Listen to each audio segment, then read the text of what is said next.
సనాతన ధర్మం పెద్దలకి మాత్రమే కాదు, ధ్రువుడు, ప్రహ్లాదుడు, మార్కండేయుడు వీళ్ళందరూ చిన్నపిల్లలు. అందుకే దీన్ని ధ్రువ జ్ఞానం అని పేరు పెట్టారు. అంటే బాల్య దశ నుంచి తెలుసుకోవాల్సిన జ్ఞానం కనుక దీని పేరు ధ్రువ జ్ఞానం. ఆర్థిక జీవితంలో కూడా విజయాన్ని పొందాలని ఆకాంక్షిస్తూ ఆశీర్వచనం. ఓం అంఘ్రిపద్మమకరంద కులామృతంతే నిత్యం యజంతి దివ్యత్సురసిద్ధ సంఘాః జ్ఞాత్వామృతం చ గణశస్తదహం భజామి శ్రీవల్లభేశ మమ దేహి కరావలంబం.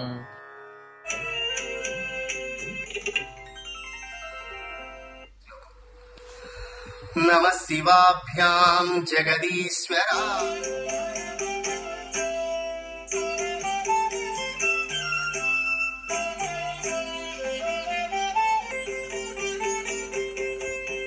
ధ్రువజ్ఞాన్ అనే గ్రూప్ లో మీరు అడుగు పెట్టారు అంటేనే మీ జీవితం ఒక ఉత్తమ లక్ష్యం దిశగా ప్రయాణిస్తోంది అని అర్థం. గణపతి ప్రకృతి పురుష స్వరూపము. నేను ఒక చిన్న కథ చెప్పబోతున్నాను ఇప్పుడు.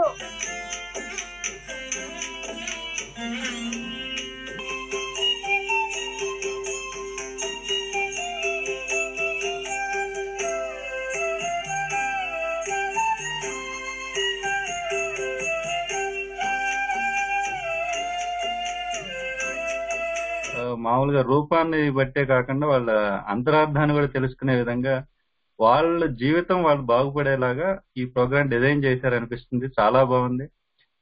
వందలు వేల మంది పార్టిసిపేట్ చేయాలని కోరుకుంటున్నామండి. థ్యాంక్స్ అండి.